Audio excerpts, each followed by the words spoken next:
Duizenden mensen kwamen een week lang naar Schiermonnikoog voor het Foariers Muziekfestival. Een festival waarbij de combinatie van natuur en klassieke muziek bij elkaar komt. Een week lang binnen op bijzondere plakken concerten bij te waaien.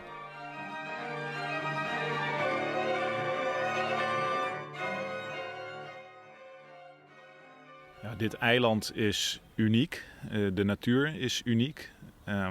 En vooral de combinatie van klassieke muziek en natuur, dat is heel bijzonder om te ervaren. En dat doen we hier al meer dan 20 jaar op het eiland.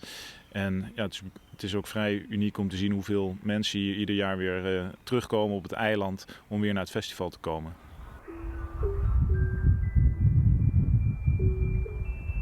Het festival is heel erg mooi omdat het kleinschalig is en ook buiten gebeuren. Dus en natuur en muziek. Dus ja, dat is echt alle facetten die ik leuk vind.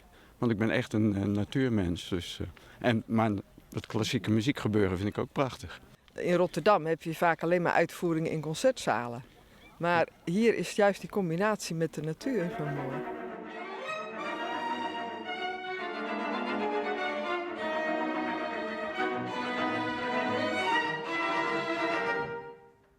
Nou, ik vond het heel mooi gespeeld en indrukwekkend. En zowel Krieg als Tristan Keurus vond ik uitmuntend gespeeld. Het was een heel goed kwartet is dit.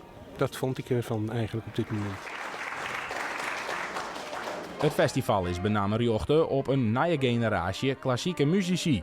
En dat is nevens directeur Vos de kracht van deze Foariers editie. We hebben zo'n 60 masterclass studenten hier op het eiland. En het publiek die vindt het gewoon ontzettend leuk om hen gedurende zo'n week te volgen. Ze kunnen lessen bijwonen en ze kunnen ze 's avonds of 's middags in concerten horen. Dus ze volgen echt de ontwikkeling van jong talent. En dat is echt wel een unieke kant van dit festival.